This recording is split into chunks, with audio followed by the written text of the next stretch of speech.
Hello friends, welcome to my YouTube channel. आप सभी का साहिल राणा व्लॉग में स्वागत है। आज है निर्जला एकादशी।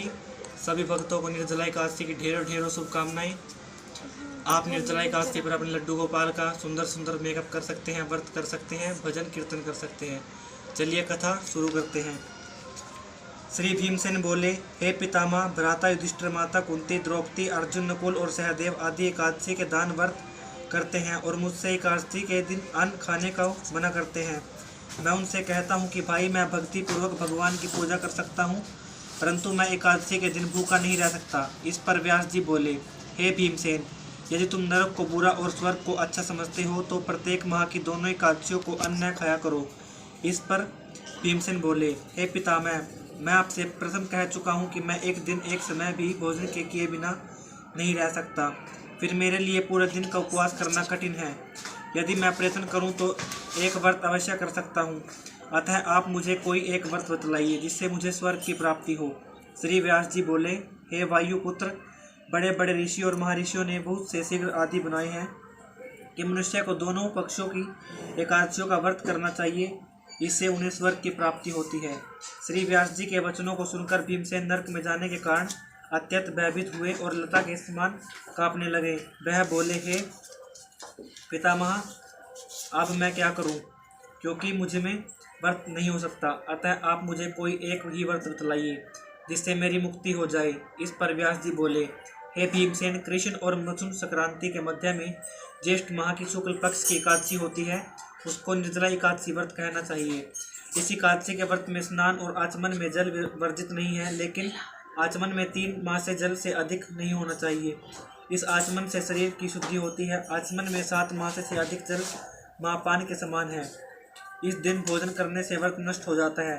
यदि सूर्योदय से सूर्यास्त तक मनुष्य जलपान न करे तो उसे 12 एकादशी के फल की प्राप्ति होती है।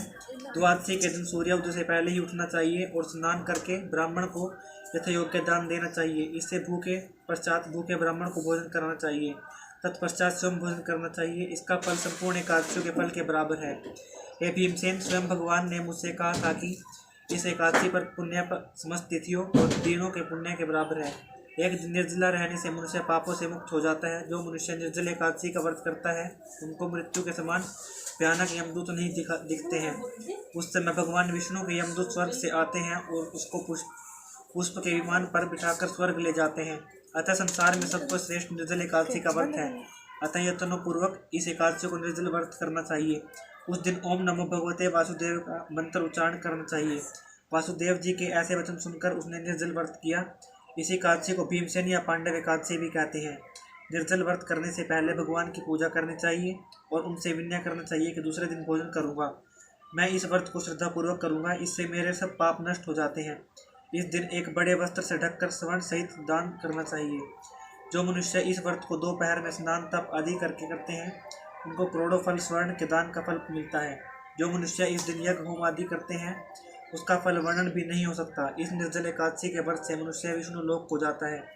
जो मनुष्य इस दिन अन्न खाते हैं उन्हें चांडाल समझना चाहिए, वे अंत में नरक में जाते हैं।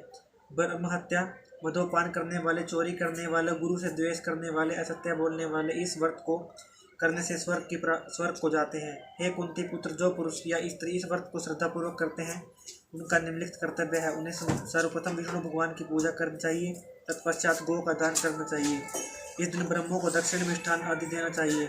निर्जला के दिन अन्न, वस्त्र, छत्र, उपनयन आदि का दान करना चाहिए। जो मनुष्य इस कथा को प्रेम पूर्वक सुनते हैं व पढ़ते हैं उनका स्वर्ग की प्राप्ति